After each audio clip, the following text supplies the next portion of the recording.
In the name of the Father, and of the Son, and of the Holy Spirit, the grace of our Lord Jesus Christ, and the love of God, and the communion of the Holy Spirit be with you all. Hermanos, para celebrar dignamente estos sagrados misterios, reconozcamos nuestros pecados.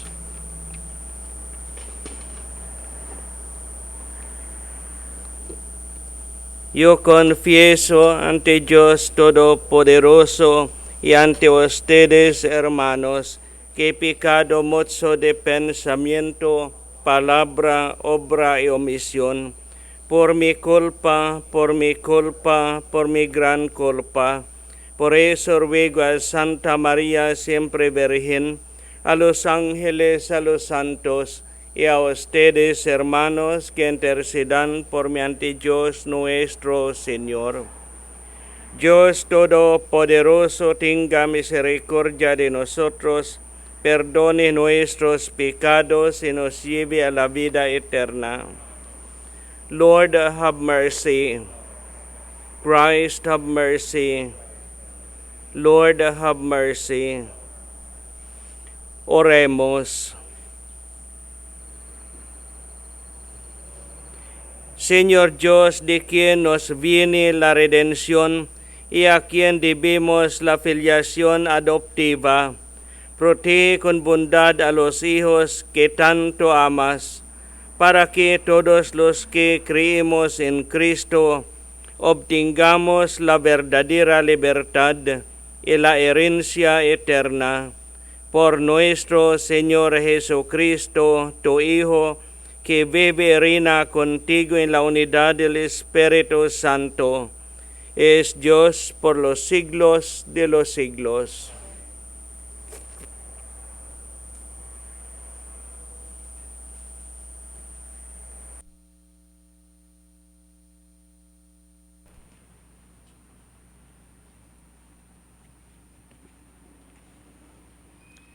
Lectura de la primera carta del apóstol San Pablo a los Corintios.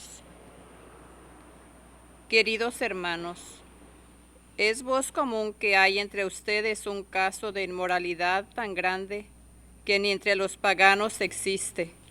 Pues uno de ustedes vive con la mujer de su padre. Y todavía andan ustedes presumiendo, cuando más bien deberían estar de luto y haber arrojado de entre ustedes al que cometió semejante enormidad. Por mi parte, yo, ausente de cuerpo pero presente en espíritu, ya pronuncié mi sentencia como si hubiera estado presente contra el que ha hecho eso. Reúnanse pues ustedes, yo estaré presente en espíritu, y en el nombre de nuestro Señor Jesucristo y con su poder, entreguen a ese hombre a Satanás para castigo de su cuerpo, a fin de que su espíritu se salve el día del Señor. Así que no está bien que anden presumiendo. ¿No saben que un poco de levadura hace fermentar toda la masa? Tiren la antigua levadura para que sean una masa nueva, ya que son pan sin levadura, pues Cristo, nuestro Cordero Pascual, ha sido inmolado. Celebremos pues la fiesta de la Pascua, no con la antigua levadura, que es de vicio y maldad, sino con el pan sin levadura, que es de sinceridad y verdad. Palabra de Dios. Condúceme, Señor, por tu camino santo.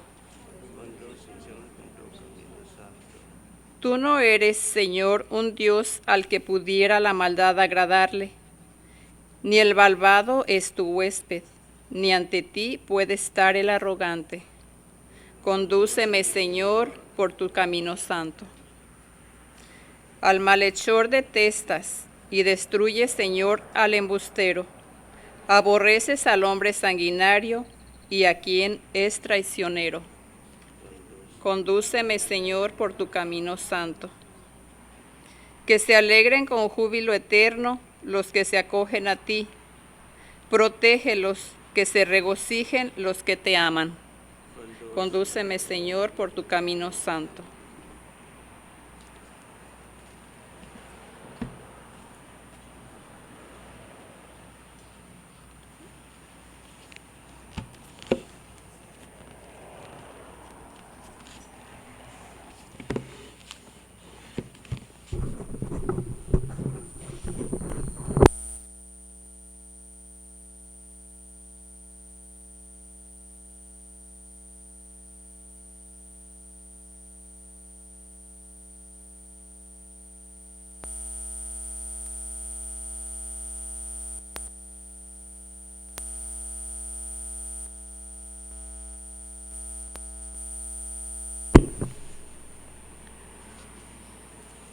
The Lord be with you.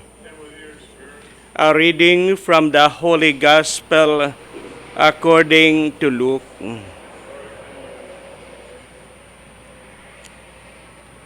On a certain Sabbath, Jesus went into the synagogue and taught, and there was a man there whose right hand was withered. The scribes and the Pharisees watched him closely to see if he would cure on the Sabbath, so that they might discover a reason to accuse him. But he realized their intentions and said to the man with a withered hand, "Come up and stand before us." And he rose and stood there. Then Jesus said to them, "I ask you, is it lawful to do good on the Sabbath rather than to do evil? To save life rather than to destroy it?" Looking around at them all, he then said to him, "Stretch out your hand." He did so, and his hand was restored. But they became enraged and discussed together what they might do to Jesus. Brothers and sisters, the Gospel of the Lord.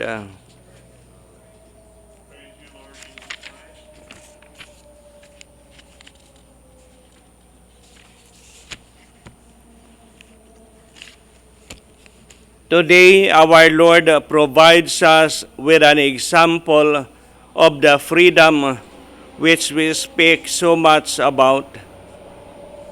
But contrary to what most claim or consider as freedom, our Lord's freedom is totally associated and adhered to the Father's actions.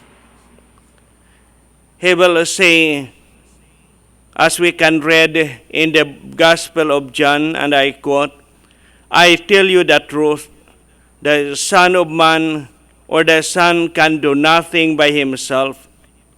He can do only what he says his Father is doing, because whatever the Father does, the Son also does." End of quote. And the Father only does and acts out of love. So love cannot be imposed, but forces us to act. Get up and stand in the middle. Our Lord tells the paralytic in the Gospel reading, which has the vivifying strength of he who loves and responds to the word. And the last part of his order, "Stretch out your hand." That concludes the miracle, definitely restores life and strength to what was powerless and dead. To save is to draw from death, and the same word translates as healing. By healing, our Lord is saving whatever that poor ailing man had died. And this is a clear sign of God's fatherly love for His creatures. Thus, in the new creation, where God the Son does only what He sees His Father doing, the new law that will prevail will be the law of the acting love rather than that of a dormant relaxation, including doing good to the brother in need. Therefore, a conjugated freedom and love is the key for reflection today. Freedom and love conjugated our Lord's way. Today, what St. Augustine used to say, and I quote, "Love and do as you please," end of quote, is perfectly valid to learn to totally identify ourselves with Christ, our Savior. Hoy nuestro Señor Jesús nos da ejemplo de libertad. Tantísimo hablamos de ella en nuestros días.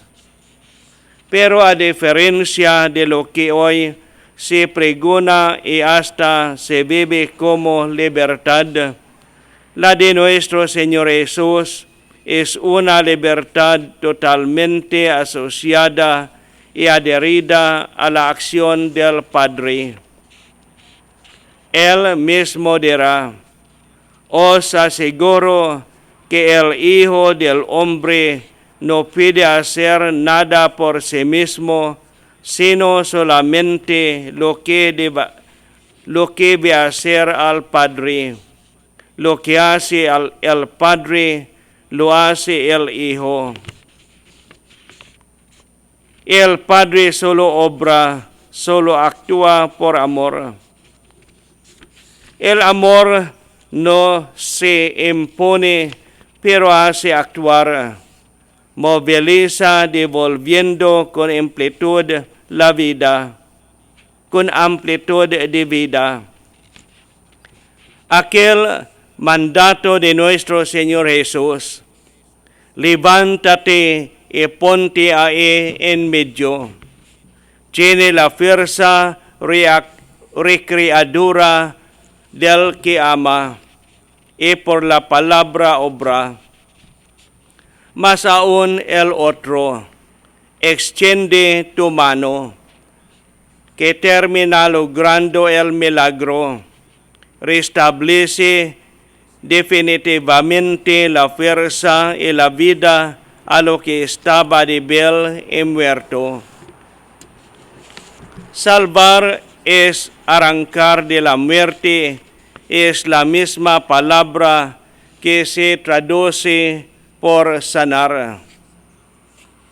Nuestro Señor Jesús, sanando, salva lo que de muerto había en ese pobre hombre enfermo.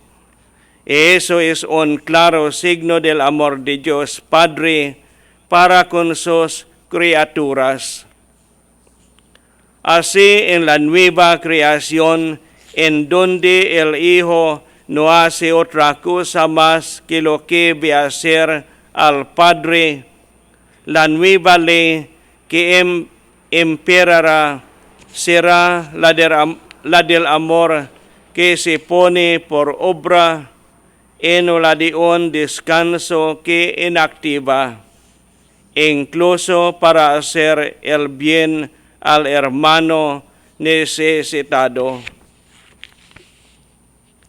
Entonces, libertad y amor conjugados son la clave para hoy.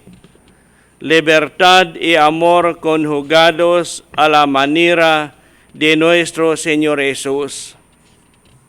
Aquello de alma y haz lo que quieras. Haz lo que quieras, de San Agustín, tiene hoy vigencia plena para aprender a configurarse totalmente con Cristo Salvador.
Con toda humildad nuestra súplicas al Padre que está en el cielo, para que el Señor conceda la unidad a los cristianos, roguemos al Señor.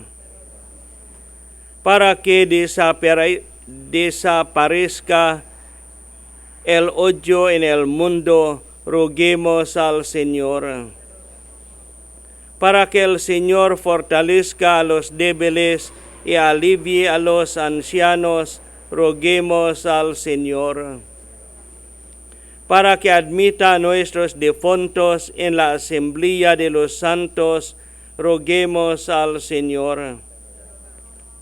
Para que nuestro trabajo de hoy sea provechoso a nuestros hermanos, roguemos al Señor.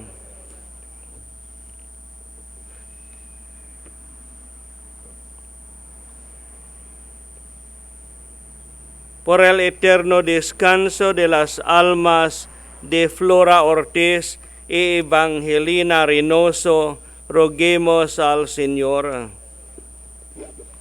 For the victims of natural disaster, let us pray to the Lord.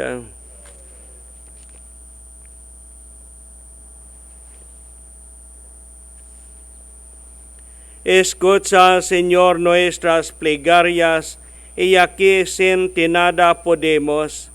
Fortalécenos constantemente con tu protección. Por Jesucristo nuestro Señor.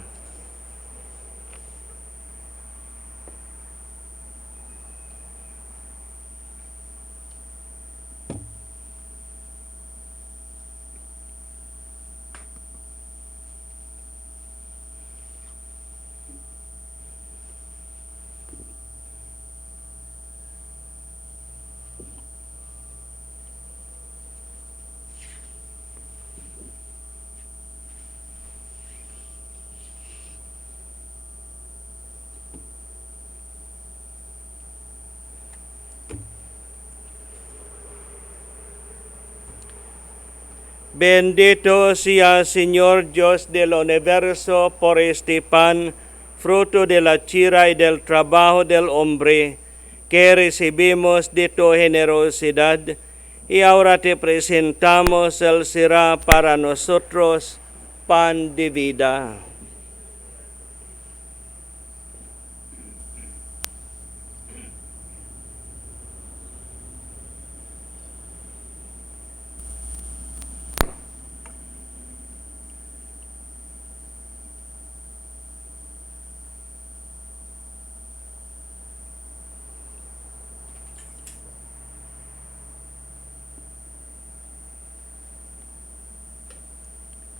Blessed are you, Lord God of all creation, for through your goodness we have this wine we offer you, fruit of the vine and work of human hands. It will become our spiritual drink. With humble spirit and contrite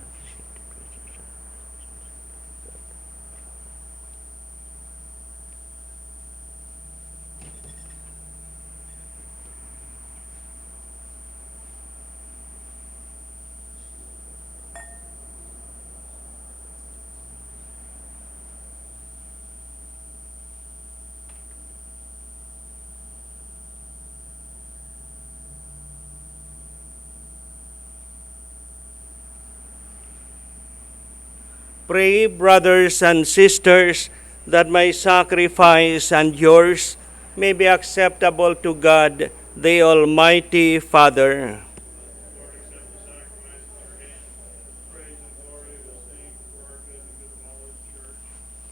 O God, who give us the gift of true prayer and of peace, graciously grant that through this offering we may do fitting homage to your divine majesty, and by partaking of the sacred mystery, we may be faithfully united in mind and heart, through Christ our Lord. The Lord be with you. Lift up your hearts. Let us give thanks to the Lord our God.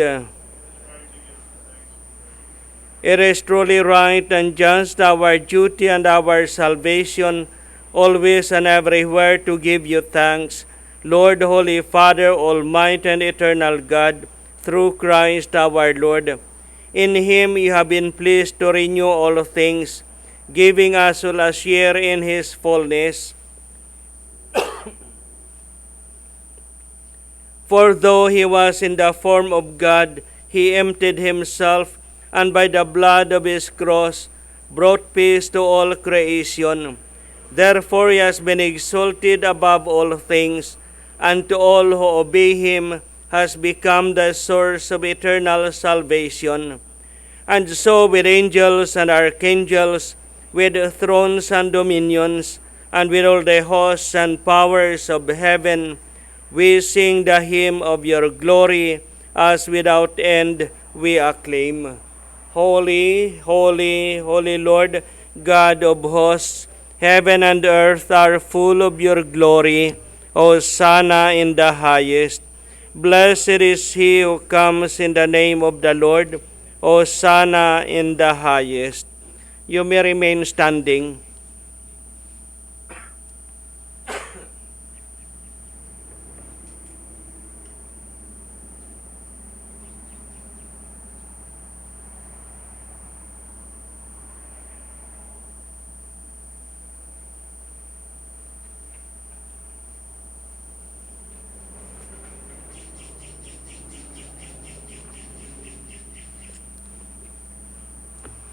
Santo eres en verdad, Señor, fuente de toda santidad.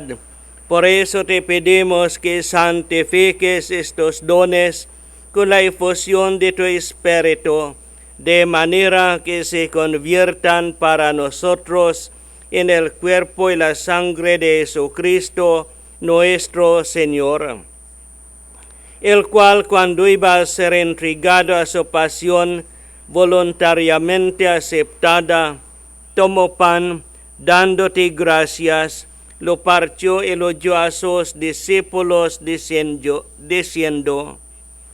tomen y coman todos de él, porque esto es mi cuerpo, que será entregado por ustedes.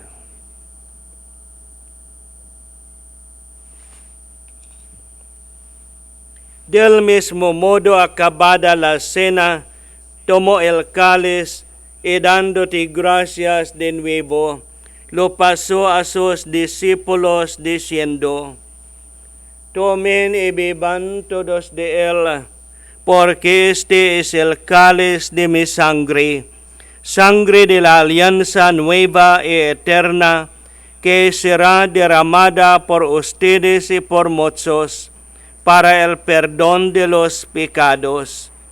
Hagan esto en conmemoración mía.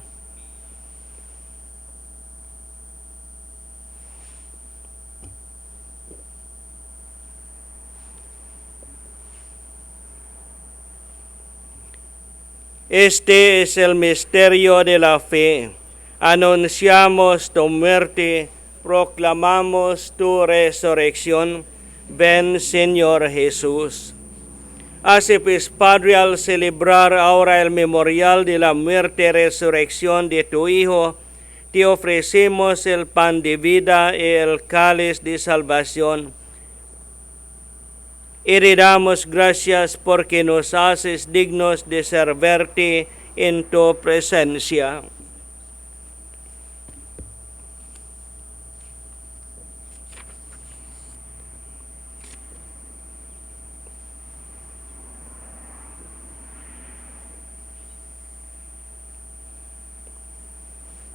Humbly we pray that partaking of the body and blood of Christ, we may be gathered into one by the Holy Spirit. Remember, Lord, your church spread throughout the world, and bring her to the fullness of charity, together with Francis, our Pope, and Myron, our Bishop, and all the clergy. Remember also our brothers and sisters who have fallen asleep in the hope of the resurrection, and all who have died in your mercy. Welcome them into the light of your face. Have mercy on us all, we pray, that with the Blessed Virgin Mary, Mother of God, with blessed Joseph, her spouse, with the blessed apostles, with Saint Francis of Rome, and all the saints who have pleased you throughout the ages, we may merit to be co-heirs to eternal life, and may praise and glorify you through your Son, Jesus Christ. Through him, and with him, and in him, O God, Almighty Father, in the unity of the Holy Spirit, all glory and honor is yours forever and ever.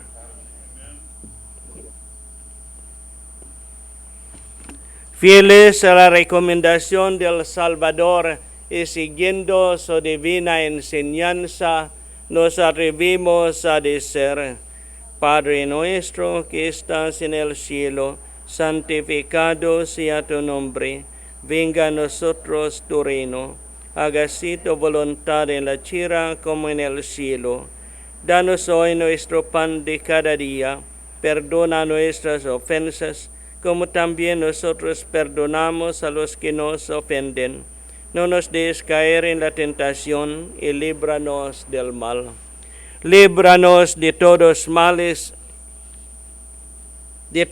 los males, Señor, y concédenos la paz en nuestros días, para que, ayudados por tu misericordia, vivamos siempre libres de pecado y protegidos de toda perturbación, mientras esperamos la gloriosa venida de nuestro Salvador Jesucristo.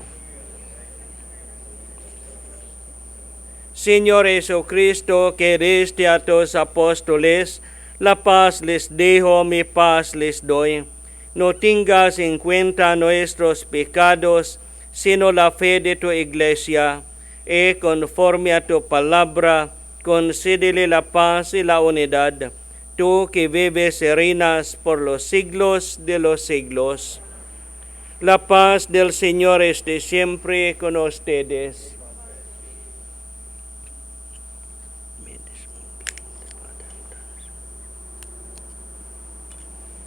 Cordero de Dios, que quitas el pecado del mundo, ten piedad de nosotros.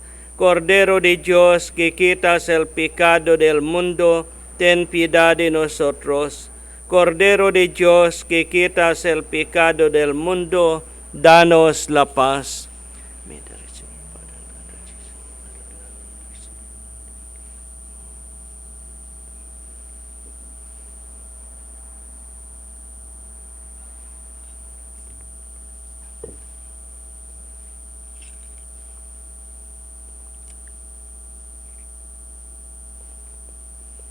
Este es el Cordero de Dios que quita el pecado del mundo.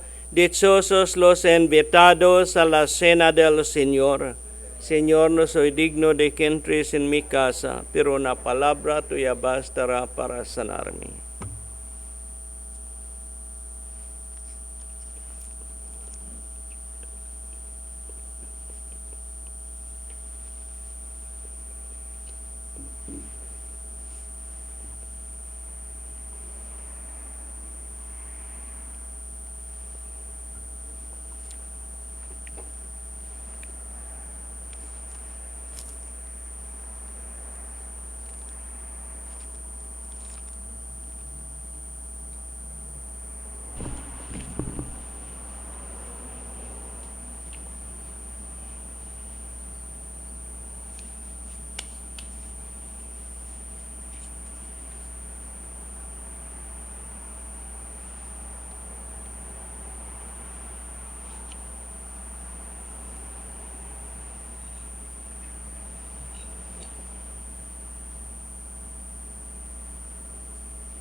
My Jesus, I believe that you are present in the most holy sacrament. I love you above all things, and I desire to receive you into my soul. So that I can at this moment receive you sacramentally. Come and live spiritually into my heart. I embrace you as if you were already there and unite myself wholly to you. Never permit to be separate from you. Amén. Creo, Jesús mío, que estás real y verdaderamente en el cielo y en el santísimo sacramento del altar. Te amo sobre todas las cosas. Creo, Jesús mío, que estás real y verdaderamente en el cielo y en el santísimo sacramento del altar. Os amo sobre todas las cosas y deseo vivamente recibirte dentro de mi alma, pero no pudiendo hacerlo ahora sacramentalmente. Venid al menos espiritualmente a mi corazón. Y como si ya os hubiese recibido, os abrazo y me uno del todo a ti. Señor, no permitas que jamás me aparte de ti. Amén.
Oremos.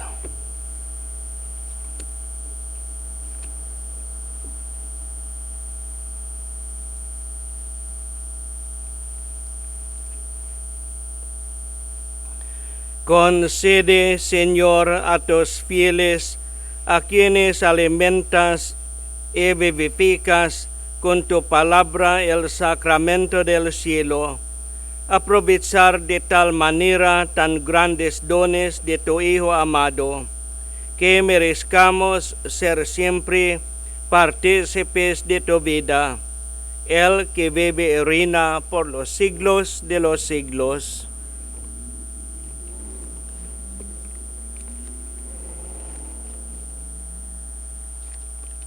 Now let us invoke the intercession of Our Lady of Guadalupe. Ahora invoquemos la intercesión de Nuestra Señora de Guadalupe. Virgen Santísima de Guadalupe, Reina de los Ángeles y Madre de las Américas, acudimos a ti hoy como tus amados hijos. Te pedimos que intercedas por nosotros con tu Hijo, como lo hiciste en las bodas de Caná. Ruega por nosotros, Madre amorosa, y obtén para nuestra nación, nuestro mundo y para todas nuestras familias y seres queridos. La protección de tus santos ángeles, para que podamos salvarnos de lo peor de esta enfermedad. Para aquellos que ya están afectados, te pedimos que les concedas la gracia de la sanación y la liberación. Escucha los gritos de aquellos que son vulnerables y temerosos. Seca sus lágrimas y ayúdalos a confiar. En este tiempo de dificultad y prueba, enséñanos a todos en la iglesia a amarnos los unos a los otros y a ser pacientes y amables. Ayúdanos a llevar la paz de Jesús a nuestra tierra y a nuestros corazones. Acudimos a ti con confianza, sabiendo que realmente eres nuestra Madre compasiva, la salud de los enfermos y la causa de nuestra alegría. Refúgianos bajo el manto de tu protección, manténnos en el abrazo de tus brazos. Ayúdanos a conocer siempre el amor de tu Hijo, nuestro Señor Jesús. Amén. San Rafael de Arcángel, San Roque, Santa Francisca de Roma. El Señor esté con ustedes. Inclinen su cabeza para la bendición. Bow your heads and pray for God's blessing. Oh Dios, protector de los que en ti esperan, bendice a tu pueblo, sálvalo, defiéndelo, prepáralo con tu gracia, para que libre de pecado y protegido contra sus enemigos, persevere siempre en tu amor. Por Jesucristo nuestro Señor. La bendición de Dios Todopoderoso, Padre, Hijo y Espíritu Santo, descienda sobre ustedes. Podéis ser en paz.